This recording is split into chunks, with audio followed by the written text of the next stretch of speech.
Olá, bem-vindos ao quadro, e hoje nós vamos falar sobre associação de resistores em paralelo.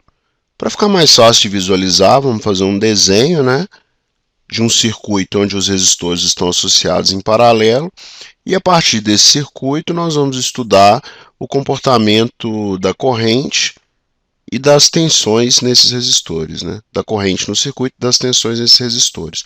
Observa que você tem um resistor R1, aqui um resistor R2, e você observa o seguinte, que os dois resistores eles estão sujeitos à mesma diferença de potencial U. O resistor R1 está sujeito a uma diferença de potencial U e o resistor R2 também. E o que acontece com a corrente que sai aqui da bateria? Da bateria sai uma corrente I, ela chega nesse nó, chega a corrente I aqui nesse nó, então ela se divide e passa pelo resistor 1, uma corrente I1, e passa pelo resistor 2, uma corrente I2. Ou seja, essa corrente I ela é igual à soma das correntes I1 e I2. Se eu coloco aqui um terceiro resistor, um resistor R3, a gente pode até pensar da seguinte forma. Quer ver? Ao invés de pensar nessa corrente aqui como a corrente I2, a gente pode pensar assim, a corrente I vem, passa para o resistor 1, uma corrente I1, passa para o resistor 2, uma corrente I2, e passa aqui no resistor 3, uma corrente I3. Observe que esse ponto e esse aqui são o mesmo ponto, porque não tem nenhuma resistência entre eles. Tá bom? E a fórmula aqui embaixo fica ainda maior. A corrente I1 é igual a corrente I, que entra no grupo de resistores, é igual à soma das correntes I1, I2 e I3.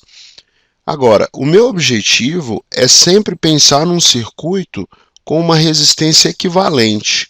Um circuito com uma resistência equivalente, que é essa aqui, resistência equivalente, e que tem a mesma diferença de potencial, a bateria com a mesma diferença de potencial, e a corrente que sai dessa bateria para alimentar o restante do circuito é a mesma. Eu quero um circuito, aqui do lado, o circuito 2, que se comporte exatamente igual ao circuito 1, ou seja, a corrente que sai da bateria é a mesma corrente que sai da bateria em ambos os circuitos. Tá bom? A lei de Ohm vale para todos os circuitos. O que a lei de Ohm diz? Que U é igual a R vezes I. Ou seja, se eu quiser isolar aqui o I é igual a U sobre R.